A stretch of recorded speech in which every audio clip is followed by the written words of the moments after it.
good people, cheers for tuning in. Phil here from Outback Swaggin, and in this episode I'm going to let you in and tell you what happened to the Cruiser. So you seen my last video, that Monkey Mia video, you would have seen that on the way back from Dirk Hartog and Monkey Mia, the Cruiser broke down. It was a bit of a spewing end to the trip. So where do I start? Well, I guess we're doing the Dirk Hartog Island, Monkey Mia, Shark Bay, all that, heading on their way home. Stayed in Kalbarri for the night, was heading home, got 15 k's out of Kalbarri and bang, blew the radiator, which then blew the head gasket. It was the original radiator, so that was what, 23, 24 years old, so that's what happened. Blew it, blew the radiator, I didn't catch it in time, and it blew the head gasket. So I had to get it towed home from Kalbarri, all the way back to Perth. That cost me $1,000. Got it home and got the mechanic around, and we pressure tested it. So we pressure tested all the cylinders, and pressure was good. Pressure was really good. So that told the mechanic that there was no crack in the head. So the initial quote was to replace the radiator, replace top and bottom pipes, replace the thermostat, replace the water pump, and replace the head gasket.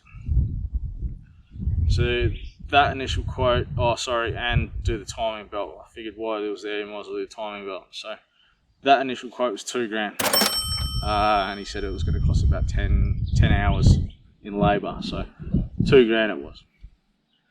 All good. Come around, ripped the head off. Had a look at the head, and the head looked pretty good at first glance.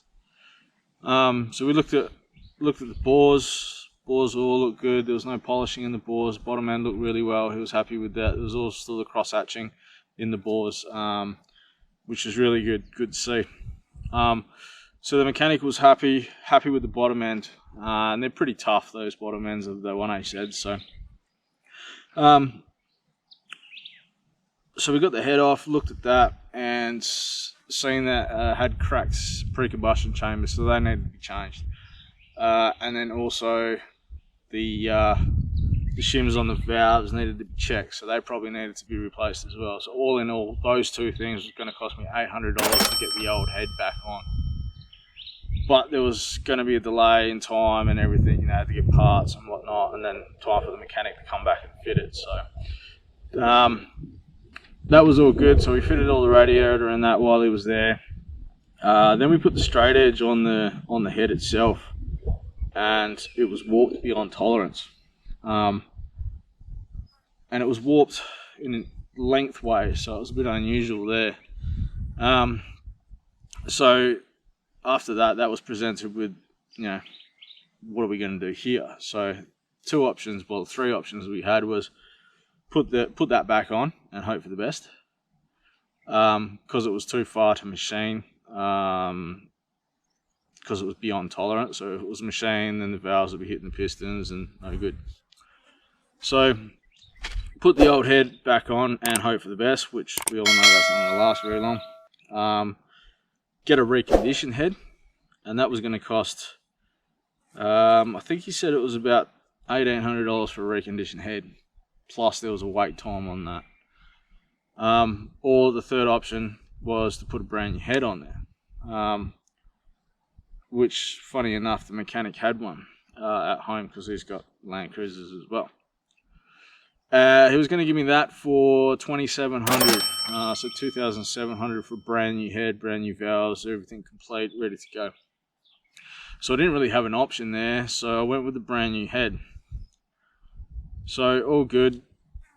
We come back the next morning, brand new head in the box, ready to go.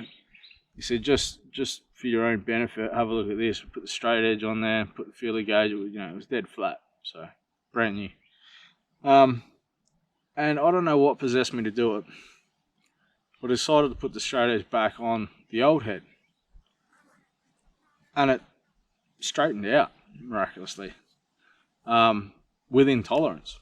So then the mechanic goes, well, actually, I'll back up a little bit. I said to him, I said, you know, is this old head, warped, mind you, worth anything to you? And he goes, well, not really, there's not much I can do for it.